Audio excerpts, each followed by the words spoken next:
But you know, generation after generation has sought to make this a more perfect union. Generation after generation has sought to further the country, to further the nation into living out that ideal that people had over 200 years ago. And I just wanted to share a couple of thoughts about that with you tonight to see how you add to the coming into manifestation, the ideals behind the Declaration of Independence.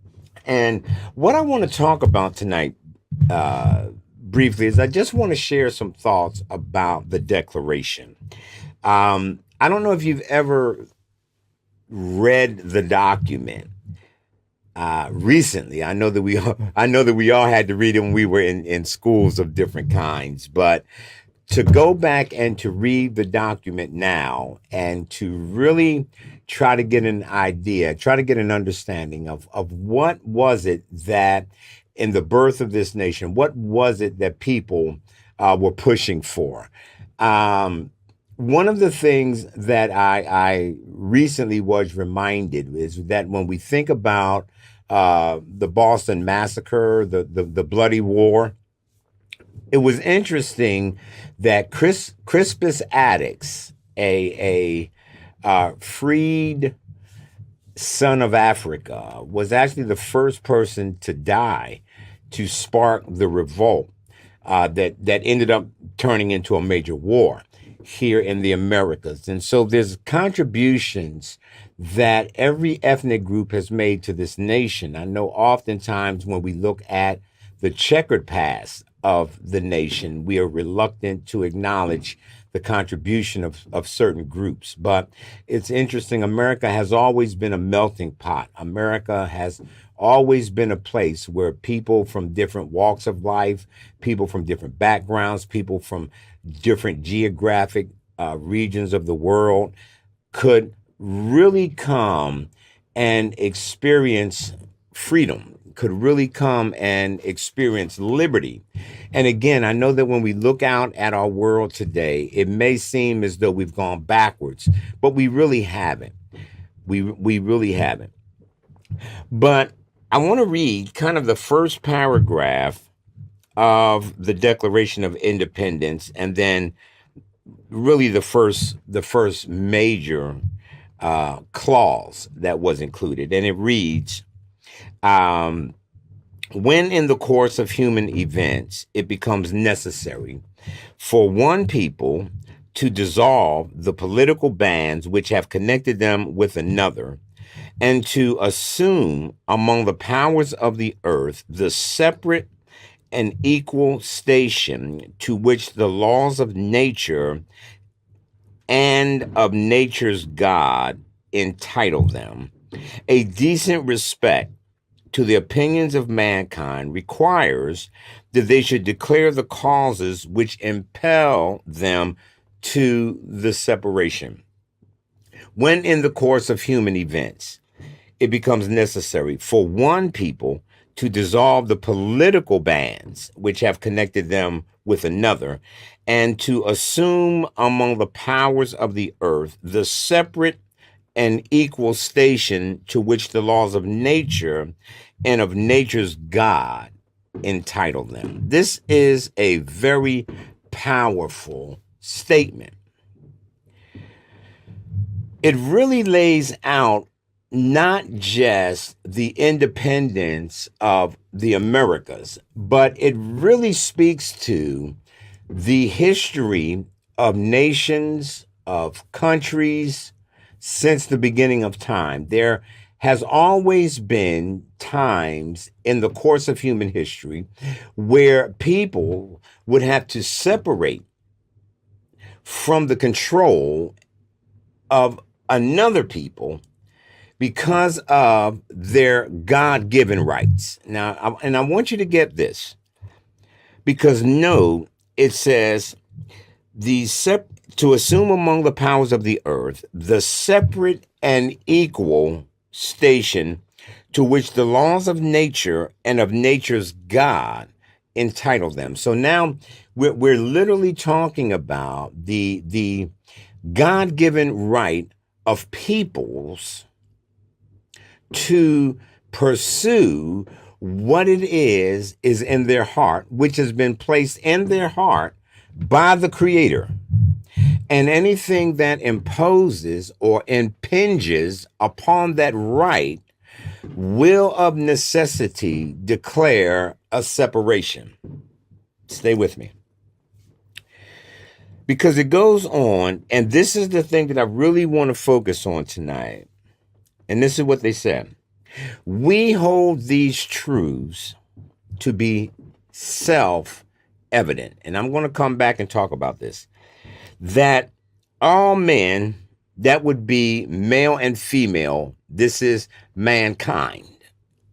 That all of mankind, all humankind are created equal. Now, I want to come back to this because I want to see if we are really individually celebrating our independence and what it truly means to us as individuals. We hold these truths to be self-evident that all men are created equal. And this is essential to understand. And that they are endowed by their Creator with certain unalienable rights, that among these are life, liberty, and the pursuit of happiness. We hold these truths to be self-evident. Now, this is a powerful statement, because this is a truth that doesn't need to be debated. This is a truth that doesn't need to be legislated. This is a truth that to any reasonable person, it should be self-evident. Now, what separates us largely are our beliefs, our values, our culture, all of these things. These are the things that tend to separate and divide people. But we hold these truths to be self-evident, that all humanity has been created equal. There is no individual on the face of the earth who has more potential, who has more ingenuity, who has more inspiration, who has more access than any other person. Now, politics and some of these things can interfere with the process, but when you as an individual recognize this truth, this is what literally causes you to step up and not only declare your independence, but to walk in it. Do you think that the colonists would just simply sit back and allow the British to let them have their independence? That's what the war was about, because you had a people who understood that there were things infringing on their independence, and they were ready not only to fight for it, they were really ready to die for it. How ready, and I'm asking this in a metaphorical sense, how ready are you to die for what you believe? Now, I'm not talking about becoming a martyr. I'm talking about having a commitment to your core value. How willing are you to die for it? How willing are you to be ostracized? How willing are you to Stand apart to that degree that you will stand for what you believe, regardless of who else believes it or doesn't believe it. This is what the war for independence was really all about. Now, we're blessed because we're living on the other side of the war of independence. So it's easy for us to go out and buy a flag and get some hot dogs and grill and go watch the fireworks and celebrate. But but we may not really understand what price was paid for us as individuals to come to understand our divine rights. And this is literally what it's getting into. It's our divine rights. Okay? So he says, we hold these truths to be self-evident that all men are created equal and they are endowed by their creator with certain unalienable rights, that among these are life, liberty, and the pursuit of happiness. Not only are these rights and have these rights been endowed to us, they are ours by divine inheritance. You have the right to live the life of your dreams. You have the right to pursue whatever it is in life you would like to pursue. You have the right to do that. But these rights are largely resident within the inside of every human being. These are certain unalienable rights that we have been endowed with. The very fact that you were born, the very fact that you were born evidences these inalienable rights that you have received by divine permission. How much of your independence are you willing to take responsibility for? This gets into your career. This gets into your family. This gets into every fabric of your existence. And far too often, what happens is we as individuals, we as people, we allow outside forces to govern and to dictate our life, our liberty, and our pursuit of happiness. You can achieve your dreams. You can live the life of your desire. No one, and I do mean no one and no institution, can stop the person who has committed to themselves that they're going to live their life to the fullest. We hold these truths to be self-evident, that all men are created equal and they are endowed by their creator with certain unalienable rights. The creator himself will not interfere with your inalienable rights. The creator himself will not interfere with your own will, whatever it is that you are willing in life to do, whatever you are willing in life to be, whatever you are willing in your life to pursue, the creator himself will not impinge on that right. Many times in faith communities, it's referred to as free will. You have free will. What is that free will? Your free will is your divine birthright that says you have been endowed by your creator to live at the max.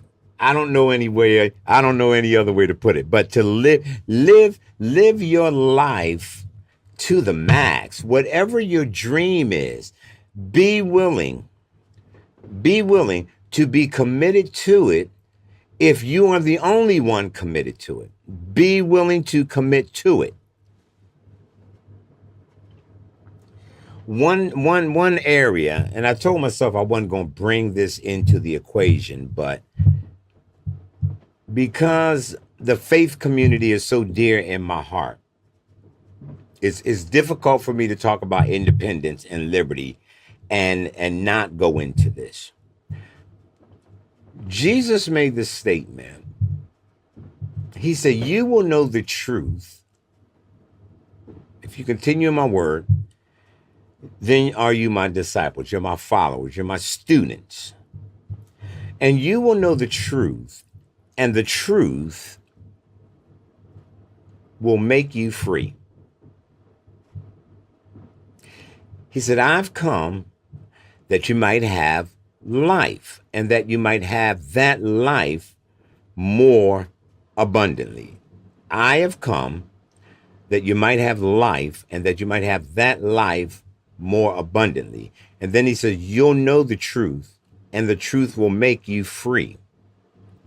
I'm often amazed at how so many people of faith are not living lives of freedom.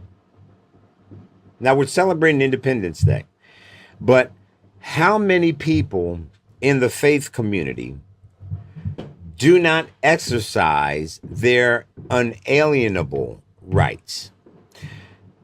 One of the things that the early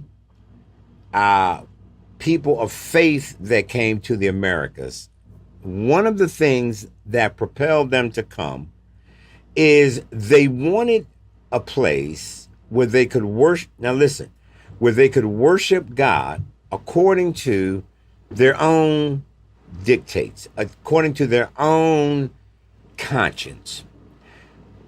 And this goes as far as to say people who deny the existence of God have the right. Now y'all stay with me now. They actually have the right to not believe in God. If it violates their conscience, they have the right not to believe in God. If people who have been raised in other cultures and their understanding of the divine is different than has been taught and preached in the Americas, they have the right to worship God according to the dictates of their own conscience. And I think sometimes we forget that. And so we want to judge people of different faiths. We don't want to engage them. We don't want to enter in a conversation. We just want to dismiss them, not understanding that we are literally violating their rights. People have the right to not believe in God. People have the right to question whether God exists. It doesn't make the Creator nervous because part of his creation doesn't acknowledge God's existence. That doesn't shake God up. It really doesn't. It really doesn't. He doesn't have an identity crisis, right? But they have that right. They have that option. If people believe that it is the will of God that they live healthy, wealthy, and wise, that is part of their divine right. If people believe that God requires them to struggle, that God requires them to be sick so that they can, so he can teach them something, and that is what they are convicted in their heart about, they have that right to believe that. What none of us have the right to do, and I have to catch myself on this. Blessings, Pam. I have to catch myself on this. None of us have the right to impose our beliefs on anybody else. See, we hold these truths.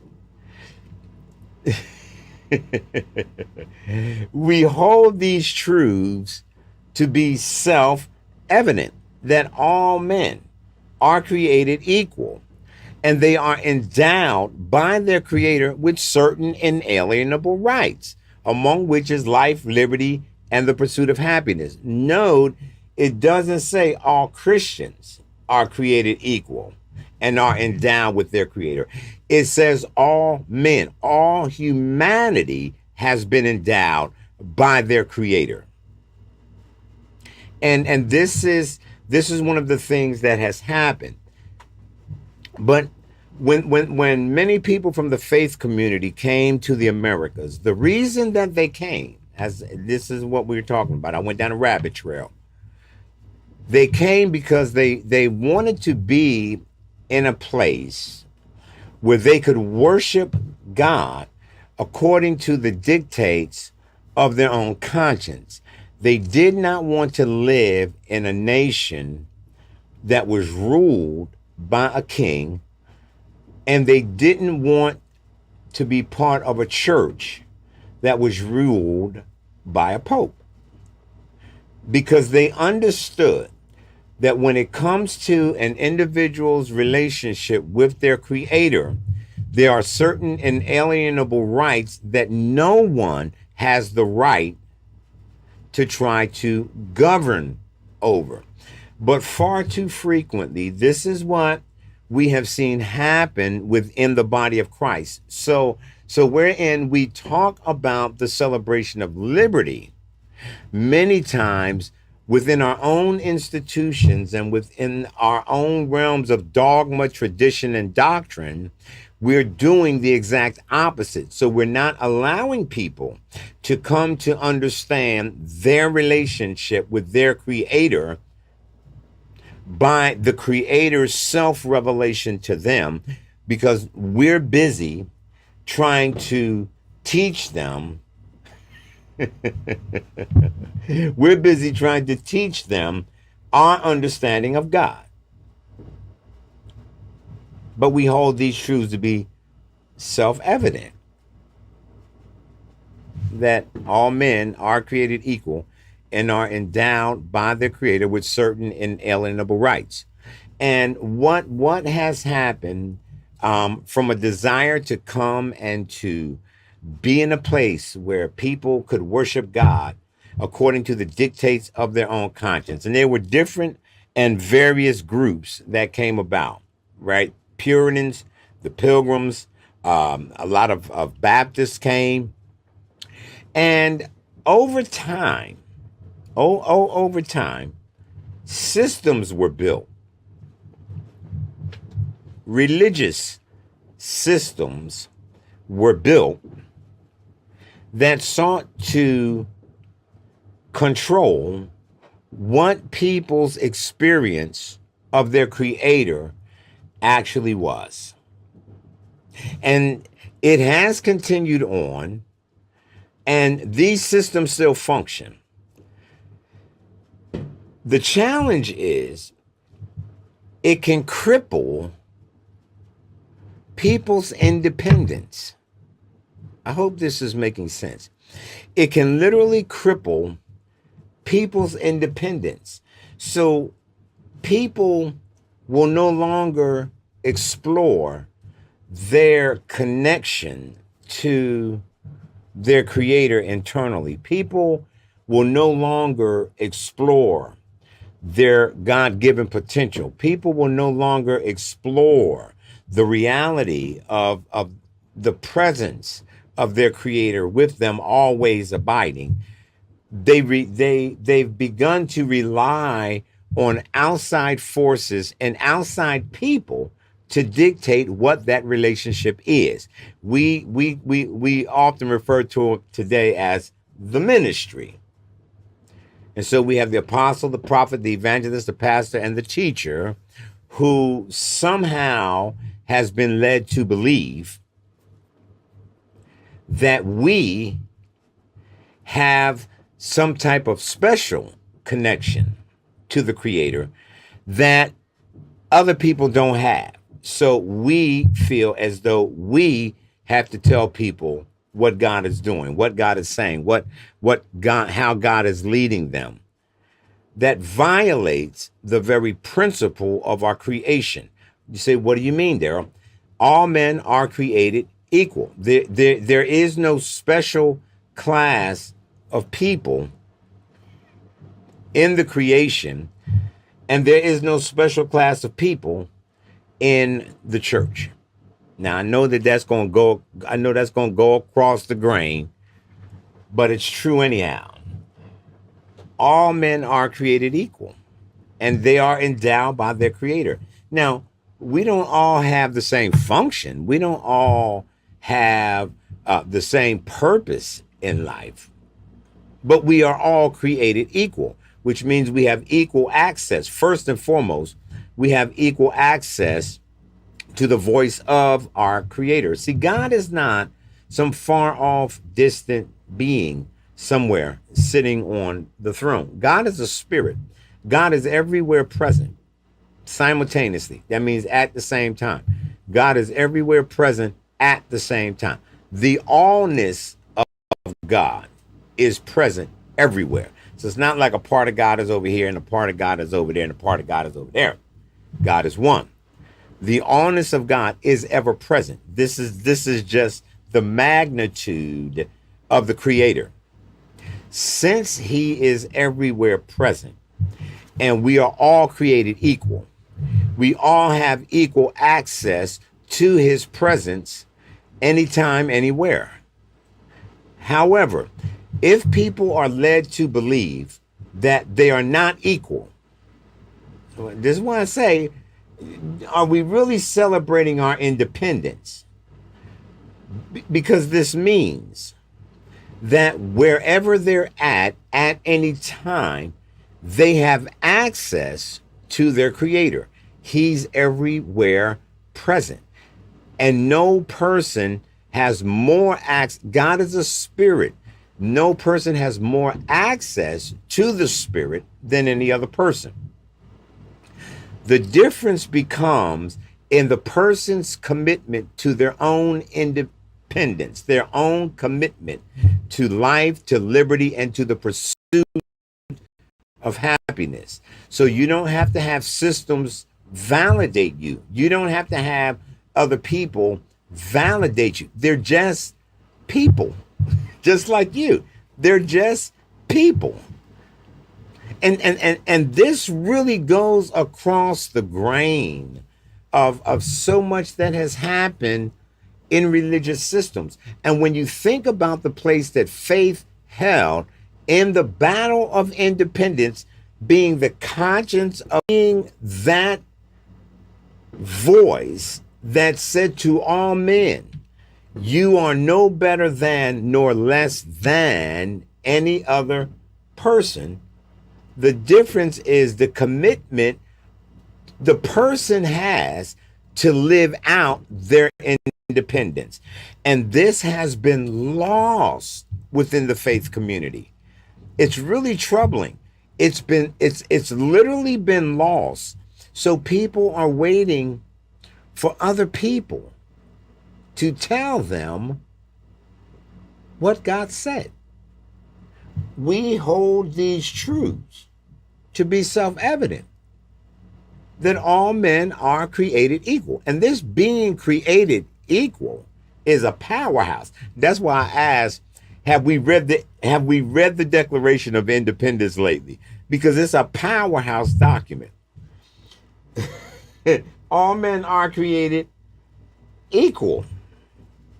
There is no person better than or less than any other person. This was self-evident to them. Is it self-evident to us, though? Is it self-evident to you that you can achieve just as much as anybody else?